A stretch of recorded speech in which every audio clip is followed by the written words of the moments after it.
Hello you guys, welcome back to my channel. I'm so excited for today's video. We are gonna do a budget my paycheck video, which this is my first one yet or ever, because I used to be like no, I budget monthly, but now I'm realizing that the budget you set at the beginning of the month doesn't always equate to the budget that we're shooting in the middle of the month. So I definitely want to figure that out. Anyways, so I want to start budgeting our paychecks and allocating the money from those because I would love to be a little bit more proactive when it comes to saving and investing and just be more intentional with our money. I think that the more money we make, the less we feel, the less we're intentional about it. And that's kind of a good thing, because when we first got into our house, we didn't have an emergency fund at all. Like, we just came in and we had no money, and that makes it so that you're very motivated to have an emergency fund because it's like do or die at that moment.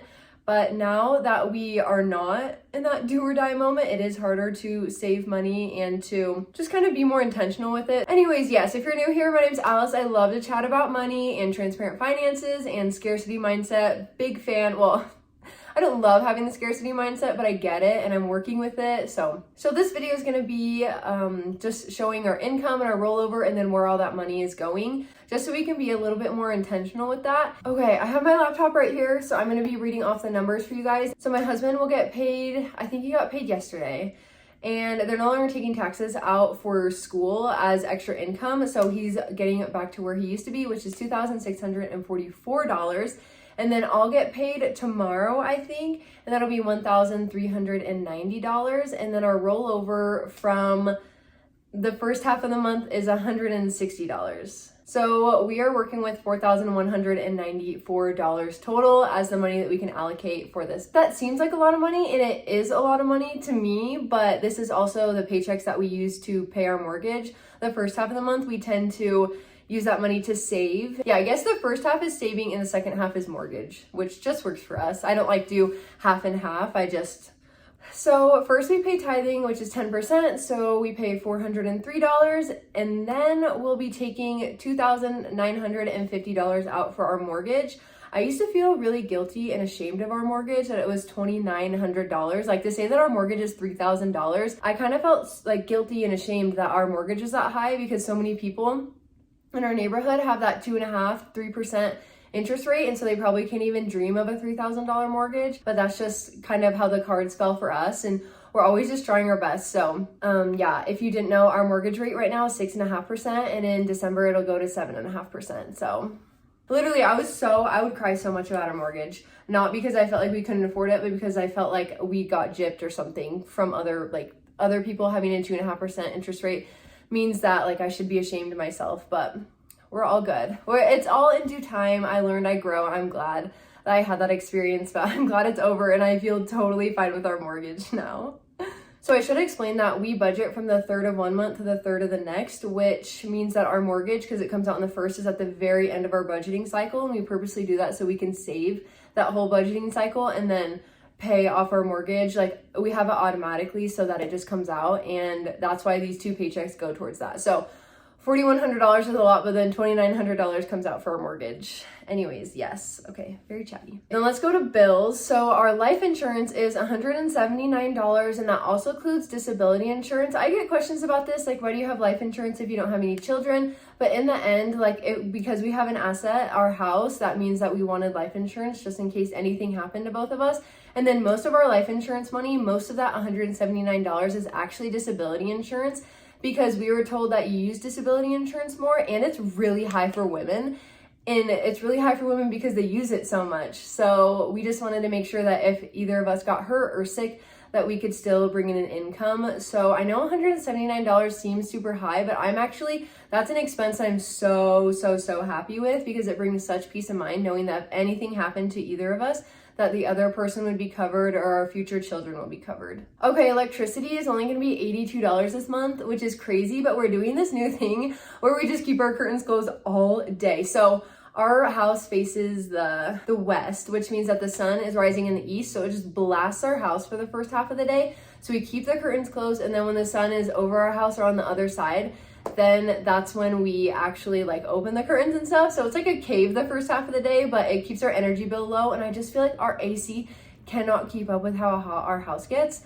So I'm fine living in a cave if it means that we're not like sweating all the time. But $82 for electricity I think is really good because most of it does go to keeping our house cool. Okay, and then my gym membership will come out this month and that'll be $16, which is so cheap, you guys. So I know you can spend a lot of money on your health, and honestly, like I'm actually a proponent of that. I just don't think I can afford it right now, but I'm interested in someday having a more expensive gym membership or paying for yoga classes or something. But right now $16 works for me, and I go about twice a week, which is I think great because twice a week is 8 times a month, and I don't know, for me that's great. I can't be like someone who's super intense about most things in life. Like the idea of doing 75 hard makes me want to cry and like vomit. I could not do that. Not because I don't think that I could actually physically do it. It's just that I think I would be miserable doing that. That sounds like something I 0% want to do. And so yeah, I'd like my $16 a month membership. I like going twice a week. Okay, let's go to investing and saving. So unfortunately, we're not going to be saving anything these 2 paychecks because the first half of the month we paid off our car, which is so exciting. I'm super happy about that. And we were only going to put $1,000 towards our car this month, but we ended up finishing off the loan and putting $2,500 a month. So we took $900 out of savings, and then we were going to put $500 into our emergency fund. But then emotionally, I just felt like I couldn't do it. I could not keep having a car payment. I was so done with it. And just being emotional about money, I realized, is just kind of who I am. I'm just an emotional person. I definitely lead with emotion, and I realized I'm gonna be myself whether I accept myself or not. And so I'm gonna accept the fact that I am more emotional when it comes to money, and I'm gonna pay off the car because I want to. And that means not saving in the emergency fund. That means pulling money out of savings. But I think I still try to think about it objectively, and I think it just worked for us. So I don't know. We paid off the $10,000 of our car. We paid $2,500 off last paycheck. And so that's why we're not able to save anything this paycheck, but we are going to invest $200 out of these next 2 paychecks because we invest $100 a week. We used to do $75 a week, and then I had the desire to increase our contributions, like our Roth IRA contributions, but I felt like $25 a week was not that much. But then I realized you got to start somewhere, and if we raise it $25 now and then $25 again later and then 25, like you guys get the idea, then someday we'll have raised it like $100 a week, which is a lot. But if you just do it in $25 increments, it is pretty manageable. And I also like used ChatGPT, and I was like, is it even worth it to raise it $25 a week? And it actually showed that over the course of our, like us now going to the time that we retire, it'll add $179,000 to our retirement, which, like, do we want to retire on just 179K? No, but an additional 179 will be so helpful. And if we keep increasing it by $25, I just think that'll be really helpful. And I would love to increase it by $500, $600, but I just know, again, emotionally, that's not something that I'm always super comfortable with because I'm worried about our savings, that like if we invest too much then we won't have enough to save. So just doing it slowly over time works for me, but I'm interested to hear what works for you guys. Do you guys do like a lump sum? Do you have it automated? I find that automating our investments has worked best for us even though we don't automate our savings. So I love that personal finance is personal. That's great. Okay, let's keep going. I'm chatting a lot. Okay, let's go to our groceries. So we have $117 left in our grocery budget, and these 2 paychecks need to get us through the next 14 days. So 2 weeks with these paychecks with this budget. And honestly, I love budgeting from the 3rd to the 3rd because it works for paying off the Amex and paying our mortgage at the end, which I will always want to do this stuff at the end, not at the beginning, because that just seems too confusing to me. But I will say, I always mentally feel like we're budgeting from the 3rd of the month to the end of that same month, and then I forget the first 3 days of the next month. And I feel like those first 3 days are very spendy for us.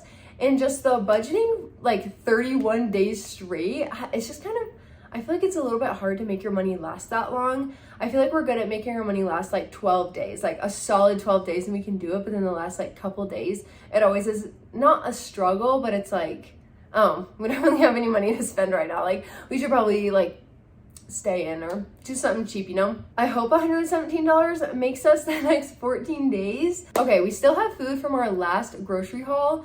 We have, I think, 3 meals. Yeah, the Greek food, street tacos, and the honey hoisin chicken. So we have 3 more meals, and then we'll be fed on Thursday. But then I feel like every time we go grocery shopping, it's like $150, which also brings me to the next point is I think my next budgeting session, I'm gonna increase our grocery budget, which is wild because I've really prided myself on the $400 a month, like to the T. I don't know if it's that we're spending more or being like less, you know, like disciplined or whatever, or if groceries are just more expensive now. Like, I have no idea, but I just think $450 would be a little bit more comfortable for us, because then that would be 3 grocery hauls of $150 each, which would definitely cover it. Yeah, I just don't love worrying about groceries. So in our monthly budget, we have $60 left for gas, but $60 isn't even enough to fill up my car because I have a Chevy Traverse, so it's got a bigger tank. It takes about $65. And my husband's car, it takes $42 to fill it up. Very specific numbers, but if you fill your car up all the time, you know exactly how much it costs.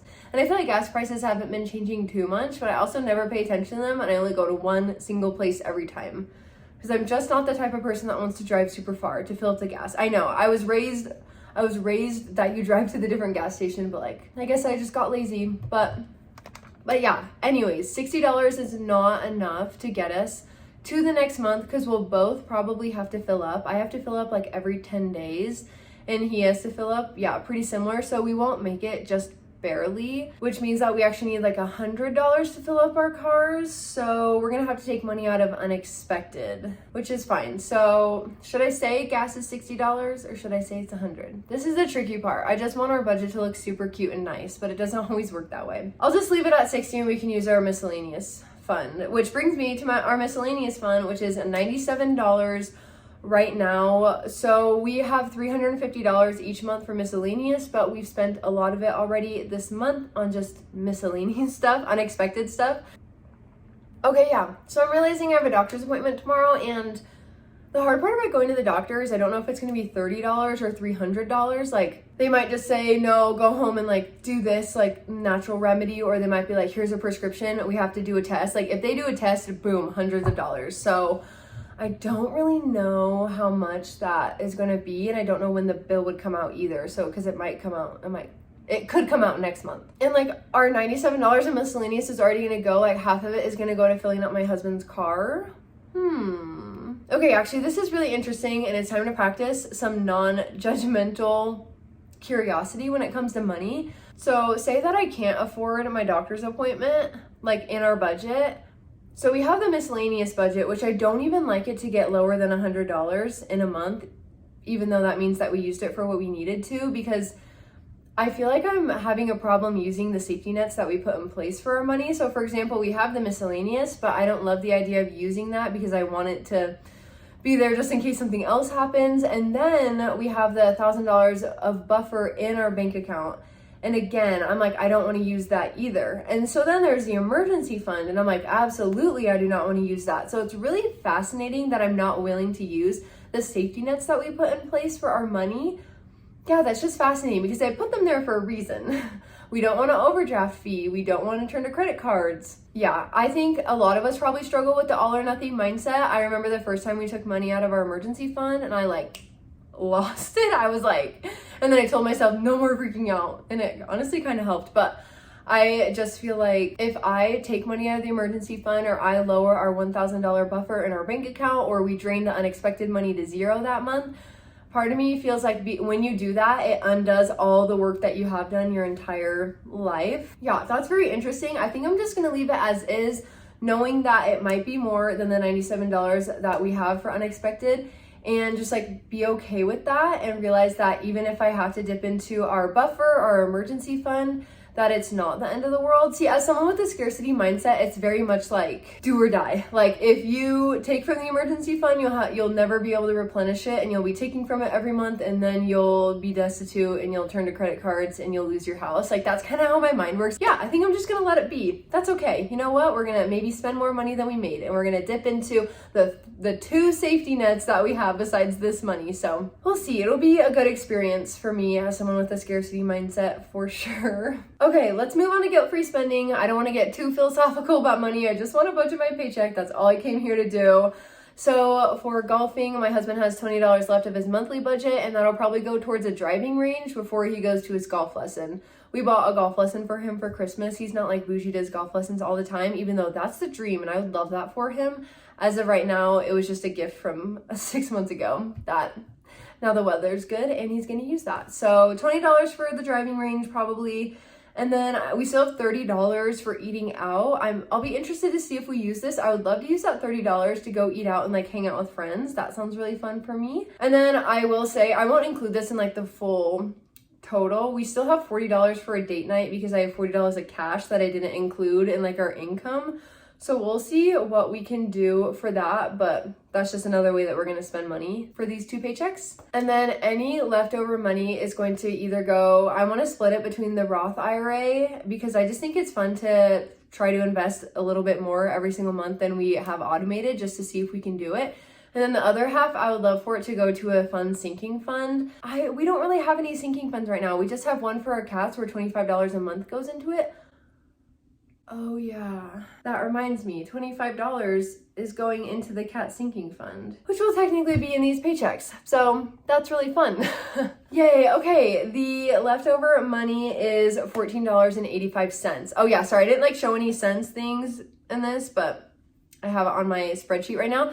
That is so exciting. That works for me. I think it'll all be well. This is like a leaner, closer margins paychecks. It's okay. It's okay to not have a ton of excess money. Like that happens to the best of us. So that was a wild and chaotic budgeting my paycheck, but I hope that it all goes well. Anyways, thank you guys so much for joining me budgeting my paycheck. I am super excited to be more intentional with our money, and I feel like the more intentional we are, the more meaning I can derive from my money. Sometimes I just feel kind of like lost when it comes to our money and our budgeting, and then I turn around and realize we haven't like spent any money on dates, or I don't feel comfortable buying gifts for people. But now, yeah, I just feel like more empowered by doing this, and also recognizing that it's not going to go perfectly. So yeah, anyways, I hope you guys have a great rest of your day. Bye.